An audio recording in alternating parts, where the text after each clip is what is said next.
النادي الاهلي. وادي لعبه والمره دي بقى مش اوفسايد، وابو تريكه ابو تريكه ابو تريكه ويحط واحده جوه المنطقه. جول جول يا خبر ابيض. فضل قلت لكم يا جماعه. يا سلام يا جماعه بحسنا وخبرتنا بتاعت الكوره بنتكلم والله، مش بننجم ولا بنقول الغاز. بقول لكم لعيب نضج ومهاجم اصيل يعني صريح يخفف الضغط عن عماد متعب. ادي تاني لعبه لمحمد فضل جوه الجول.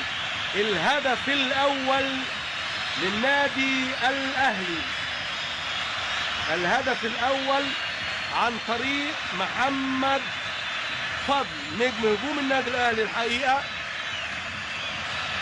فضل في الدقيقه 15. ادي التمريره ابو تريكه، وادي فضل على طول. بص وجنبه مدافع مضايقه انما حط رجله الشمال وسند وحط. يا سلام يا سلام والله يا ابني تتدرس اللعبه.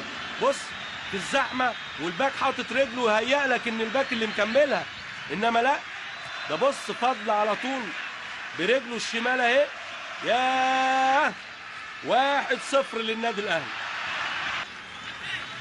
بيقول له استنى يا كابتن ما تلعبش غير لما صفر. يقول له العب على الصفاره كله. واقف المعتز بالله اينو ومحمد ابو تريكه.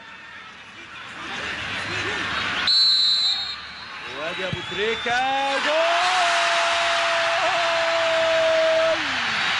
يا خبر ابيض.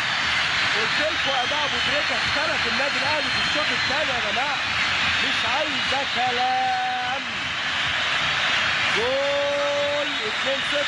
خد نفسك بقى يا حسام يا بدري، خد نفسك بقى. ووائل جمعه مبسوط وابو تريكه مبسوط وجماهير النادي الاهلي. 2-0. شوف اللعبه في الزحمه طبعا حارس المرمى بيبقى معذور يا جماعه، ما يقدرش يشوف الكوره من وسط كل هذه الارجل طبعا.